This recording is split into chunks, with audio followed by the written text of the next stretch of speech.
उम्र भर तेरी मोहब्बत मेरी हिदमत गार रही। जब मैं तेरी हिदमत के हुआ काबिल तो माँ तू चल बसी। कायनात की सबसे कीमती चीज जन्नत है, खुदा ने वो भी खींच के माँ के कदमों में बिछा दी। खुदा की कसम अगर मुमकिन हो ना तो माँ का कलेजा चीर के देखना, उसमें औलाद की मोहब्बत के सिवा और कुछ भी नहीं होगा। जब औलाद छोटी होती है ना तो एक बेटा दूसरे से कहता है कि माँ मेरी है, और दूसरा कहता है कि नहीं माँ मेरी है। और जब औलाद जवान हो जाती है और उसकी शादी हो जाती है और उस औलाद की भी औलाद हो जाती है और माँ बूढ़ी हो जाती है, तब एक भाई दूसरे भाई से कहता है कि 1 महीना मैंने रखी, अब 4 महीने तू रख, क्योंकि माँ की खांसी की वजह से मेरी औलाद की नींद खराब हो रही है। और यूं माँ की चारपाई कमरे से उठाकर बरसेन में रख दी जाती है। एक बेटे के पास कुत्तों की लड़ाई और हिजड़ों के नाच गाने पर उड़ाने के लिए तो पैसा बहुत है, लेकिन माँ की दवाई के लिए पैसा नहीं है। और यूं माँ सड़कों पर जलील हो रही होती है। खुदा के लिए पैसा फिर भी कमाया जा सकता है। अपनी माँ बाप की खिदमत करो और उनके लाख अपने गिर्द हिफाजत की लकीरें खींचो, मगर एक भी नहीं उनमें माँ की दुआओं जैसी।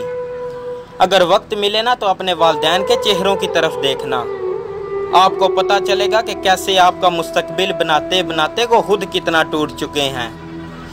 जब औलाद छोटी होती है ना तो माँ अपने मुंह से निवाला निकाल के अपने बच्चे को खिलाती है, और जब औलाद रोटी देने लग जाती है ना तो अक्सर माँ बाप को डरना पड़ता है कि अगर कोई बात बुरी लगी तो कहीं रोटी देना ना बंद कर दें। खुदा के लिए अपनी जन्नत को बर्बाद मत करो, क्योंकि जन्नत माँ के कदमों तले है। मेरे अल्लाह की मोहब्बत तो देखो, सुबह उन्हीं के हाथों हमारा रिज़्क दे के भेजता है जो फरिश्ते रात को हमारे गुनाह अल्लाह के पास लेके जाते हैं। और हम अपने आप को मुसलमान कहते हैं। क्या बात है हमें मुसलमानों वाली। अरे मुसलमान तो 5 वक्त की नमाज अदा करता है, और आज तो मस्जिदों में ताले लगे हुए हैं, कोई नमाज पढ़ने नहीं जाता। तो अरे मुसलमान तो दिन रात कुरान की तिलावत करता है, और आजकल तो लोग कुरान को पैसे रखने के तौर पे इस्तेमाल कर रहे हैं कि इसे तो कोई खोलता ही नहीं। रोजी कमाते कमाते हमारे पास इतना सा भी वक्त नहीं रहा कि रोजी देने वाले को ही सजदा कर। अरे सब कुछ यहीं रह जाना है यार, सिर्फ हमारे अमालों ने हमारे साथ जाना है। हमने तो अपने आप को कई फिरकों में तकसीम कर लिया है। हर फिरका एक दूसरे को काफर कहता है, बस एक काफर ही हमें मुसलमान कहता है। 100 रुपए का नोट बहुत बड़ा लगता है जब वो अल्लाह की राह में मस्जिद में दिया जाए, लेकिन वही 100 का नोट बहुत छोटा सा लगता है जब वो शॉपिंग के लिए इस्तेमाल किया जाए। 2 घंटे मस्जिद में बैठना बहुत भारी लगता है, लेकिन फिल्म देखने के लिए 3 घंटे भी कम है। एक क्रिकेट मैच की कमेंट्री सुनने के लिए लोग पागल हो रहे होते हैं, लेकिन अगर जुम्मातुल मुबारक का खुतबा थोड़ा सा वक्त से आगे निकल जाए ना तो लोग परेशान होना शुरू हो जाते हैं। अगर हम किसी मुसीबत में पड़ जाए ना तो हम चाहते हैं कि कोई पहले ही हमारी मदद के लिए तैयार हो, लेकिन अगर हमें किसी की मदद करनी पड़ जाए ना तो हम अपना मुंह ही दूसरी साइड पे फेर लेते हैं। बात कड़वी जरूर है मगर पते की है। वक्त कभी भी बदल सकता है। जब सांप जिंदा हो ना तो वो चूंटियों को खाता है, लेकिन अगर सांप मार जाए ना तो चूंटियां उसे खाती हैं। एक दरख्त से कई लाख माचिस की तीलियां बनाई जा सकती हैं, लेकिन एक माचिस की तीली कई लाख दरख्त को जला सकती है। इसलिए जिंदगी में किसी को तकलीफ मत देना। हो सकता है आप उससे ज्यादा ताकतवर हो, लेकिन ये मत भूलना कि वक्त आपसे भी ज्यादा ताकतवर है। इसीलिए तो कहते हैं कि वक्त कभी भी बदल सकता है। एक दफा उम्मे सलमा ने पूछा कि या रसूल अल्लाह, दुनिया की औरत का दर्जा ज्यादा है या जन्नत की औरत का? तो आप सल्लल्लाहु ने जवाब दिया कि दुनिया की औरत का। तो उम्मे सलमा ने कहा कि या रसूल अल्लाह वो कैसे? क्योंकि उनके ज़हन में था कि हम तो मिट्टी से बनी हैं, बुढ़ापा भी आता है, मौत भी आती है, पेशाब भी है, गंदगी भी है, और वो तो जन्नत की औरतें हुई, ना पेशाब ना बदबू ना गंदगी, तो वो तो हमसे आला हुई। तो आप सल्लम ने जवाब दिया कि उम्मे सलमा, दुनिया की औरत नमाज पढ़ती है, दुनिया की औरत अल्लाह की बंदगी करती है, दुनिया की औरत पर्दा करती है, और दुनिया की औरत गुनाहों से बचती है।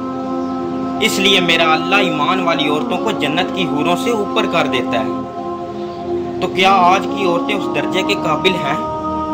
नहीं है। एक ईमान वाली औरत का असली जेवर सोना या चांदी नहीं, बल्कि उसका असली जेवर हया और पर्दा। मर्द के कफन के 3 कपड़े होते हैं, जबकि औरत के कफन के 5 कपड़े होते हैं।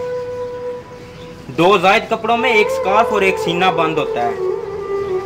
अफसोस है उस मुसलमान औरत पर जो अपनी पूरी जिंदगी अपना सार और सीना खुला छोड़े, मगर जब वो मरे तो अल्लाह ताला उसे अपने पास ही नज़ा को डाककर ही बुलाते हैं। अफसोस है तुझ पे है मुसलमान औरत कि अल्लाह ताला तुझसे कितनी हया करते हैं, मगर अफसोस कि तुम अल्लाह से बिल्कुल हया नहीं करती। औरत को चाहिए कि वो पर्दा करे ताकि पता चले ये कोई आम औरत नहीं बल्कि एक मुसलमान औरत है, और मर्द को चाहिए कि वो अपनी नजरें नीचे करके चले ताकि पता चले ये कोई आम मर्द नहीं बल्कि मोहम्मद सल्लल्लाहु अलैहि वसल्लम का उम्मती है। एक औरत की मैयत को नामहरम नहीं देख सकता तो एक जिंदा औरत कैसे अपनी नुमाइश कर सकती है। बात कड़वी जरूर है मगर काबिले गौर है। बच्चा जब पैदा होता है ना तो वो अपने साथ सिर्फ एक हुनर दुनिया में लेके आता है और वो है रोना। वो रो रो कर अपनी माँ से अपनी हर बात मनवा लेता है, मगर कितने बदनसीब होंगे ना हम लोग कि हम रो रो कर अपने रब से अपने गुनाहों की बख्शिश ना करवा सकें। वो रब जो एक माँ से 70 गुना ज्यादा हमसे मोहब्बत करता है। अगर एक इंसान नाराज हो ना तो वो दोबारा मुंह नहीं लगाता, मगर अगर अल्लाह नाराज हो ना तो वो फिर भी दिन में 5 मरतबा अपनी तरफ बुलाता है। ये होती है सच्ची मोहब्बत। पैसा कहता है मुझे हासिल करो बाकी सबको छोड़ दो, और वक्त कहता है मेरे पीछे भागो बाकी सबको भूल जाओ। मुस्तकबिल कहता है मेरे लिए कोशिश करो बाकी सब कुछ छोड़ दो, मगर एक अल्लाह कहता है कि मुझे याद करो मैं सब कुछ तेरे कदमों में डाल दूंगा।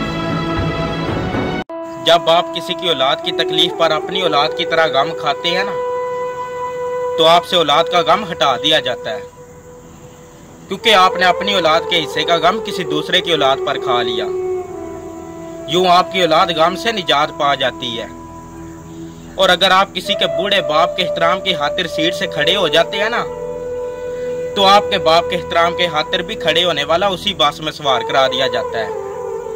और अगर आप किसी की माँ बहन बेटी की तरफ उठने वाली गलत निगाह को फेर लेते हैं ना तो आपकी माँ बहन बेटी के गिर्द भी हिफाजत का दायरा बना दिया जाता है, जिनकी तरफ उठने वाली हर गलत निगाह खुद ब खुद झुकने पर मजबूर हो जाती है। खुद को बदलोगे तो ये जहां बदलेगा।